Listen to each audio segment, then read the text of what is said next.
Welcome back to another episode of Drink Tales, and today is a very special episode. We are coming to you live from Savannah, Georgia. Technically not live, this is pre-recorded, but at the time of this shooting, we are in Savannah, Georgia. So, during our trip to Savannah, we've been taking in a lot of the food and drink culture, especially the drink culture. There is a lot of it. And you know, we visited a lot of places. We've visited several bars. We've been to several different seafood restaurants. Got some good tacos. Got some great cocktails. As a matter of fact, if any of you are following us on Instagram, which, by the way, we just hit 400 followers, so you guys may want to jump on that train and not miss out on the stuff that we're doing. Yeah, and thanks for that, by the way. But we've been, documenting all of the stuff that we've seen and all of the stuff that we've partaken of. So, go ahead and check that out. But of note, we went to the Bull Street Taco. Those tacos were delicious. That was one of the first. And they had a particularly nice margarita. What was it called? The Smoke and Fire, I believe. Yes. Yeah, that was really nice. That was a really nice margarita. We also went to, now this one, I don't think I have anything on the Instagram about it. We went to this bar, the Ordinary Pub or something like that. They have some nice drinks and everything like that. We happened to walk in during happy hour, so we were able to, take advantage of their drink deals and everything like that. Right. Also, too, we also did a little bit of shopping because we picked up a few items and ingredients that we're going to be using on future episodes for future cocktails and future creations. And you guys will see it. We'll let you'll know it when you see it. Also picked up some new alcohol to the channel. You'll know that as well. Also we found something in particular that we wanted to have on the show for a while now, and we happened to find it in Savannah because we haven't seen it in any of the liquor stores in our area. But we found it here, and we're going to be looking at that pretty soon. But one place in particular that we stumbled upon when we first got here is a small little coffee shop called the Blue Door. Exactly. And one of their proficiencies is like waffles and breakfast sandwiches. Yeah, breakfast sandwiches, coffee, tea, smoothies, all of that. It was a great experience, and as we're talking, you're gonna see a lot of the footage that we got from there. But the owners there, they were very nice to us. They, in that particular location, they had just been there for maybe like a month or so now. And we also got to do a little interview with them as well. Exactly. So you're gonna see a little bit of that right now, actually. Yeah, right now. The first thing I wanted to know is a brief history of the establishment. Okay, well, it was opened by some friends of mine years back that had a coffee shop on Martin Luther King Jr. Boulevard, and they were actually forced to leave because a bar was going to move into the space and they could pay more rent. So they had all this coffee equipment and they didn't know what to do with it, so they found this location, which is in the Starland district of Savannah.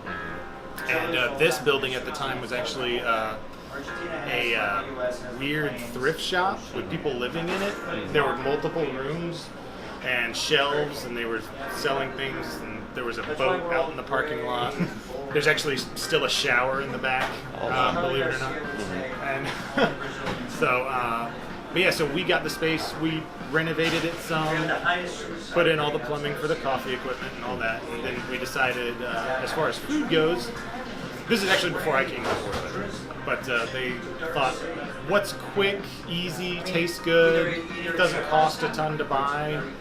And they decided on waffles, so we got some waffle irons. And yeah, it's just something we can make really quick, and people can get and take with them and munch on, have a good time. So I know we were speaking earlier. What's your specialty? I'm sorry. My specialty. Well, I came on board 4 years ago. I did more renovations to the place. I took out a wall here. I changed the playlist up, tried to make it like, a fun, like actually cool place. And when I did that, I also added sandwiches to the menu that were more savory than sweet. Because I thought to myself, you know what, I couldn't eat a waffle every day, but I could eat like a grilled cheese every day. So that's when I added like the flatbread paninis. And those have actually taken on a life of their own, and they're really popular.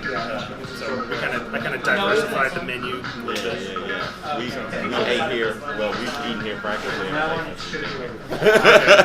and the sandwiches are definitely one of the major things that draw us. Awesome. Yeah.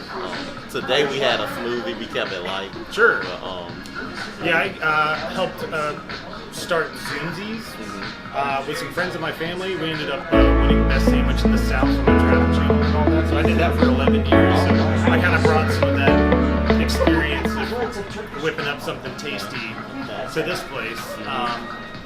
Even though we don't have like a full kitchen with like a flat top grill and all that, we're still able, just with some butter and spices and things like that, to just make something tasty.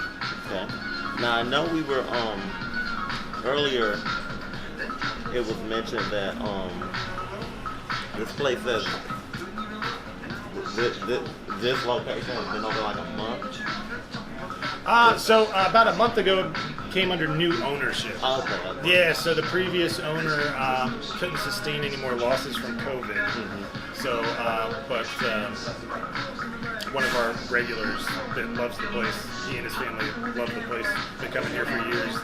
They decided to buy it. So now me and my coworker Dylan, who's been here longer than me even, are now business partners with some new good people, so to keep it going. Yeah. I know when we came here earlier this morning, we talked to a young lady. She said she found the place, but she actually looked it up. Okay. She was intent to come here. Okay. And we found it because we were looking for just somewhere to eat in general. Yeah. We saw the taco place, and on the way to the taco place, we saw this place. And Okay. we were like, well, we're gonna eat both. Yeah, they're delicious over there. Yeah. Would you say that this establishment has a significant impact in the community? Because we see a lot of people come through, so obviously it's below. Well, the graffiti in the corner there actually says community, so we're all about community and just getting to know people and just, being present,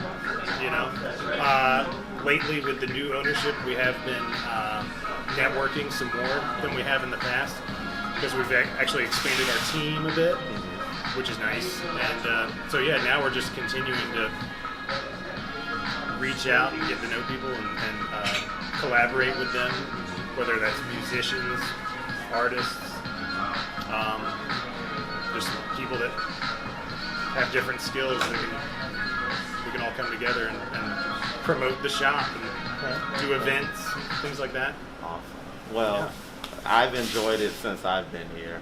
I know the grouper we'll probably be back here tomorrow. Cool. I already know that. Yeah, that's awesome. Thank you. Thank you so much. I'm glad you guys like it. Yeah, it's a special vibe we have here that's different than your typical like coffee shop, cafe, or whatever. So yeah, it's kind of like the big room I wanted as like a 13-year-old. Like, this is it, So a lot of this junk is mine, but people will actually bring us stuff as well to contribute to the decor. They'll buy us stuff, or they'll just bring something from their attic that they don't want anymore. And so that's always cool. That always warms my heart a bit. So let me come over here real quick. I'll show you the Arnold room here. So Arnold Schwarzenegger's big hero of mine from when I grew up, in the 90s. So I never thought that I would live to create a curated Arnold room. But I did, and it's great. I love it. So I was able to buy the posters, and and the comics and these magazines from 1982. And then the Rolling Stone here from the 1991 Terminator. Got the toys of the Terminator.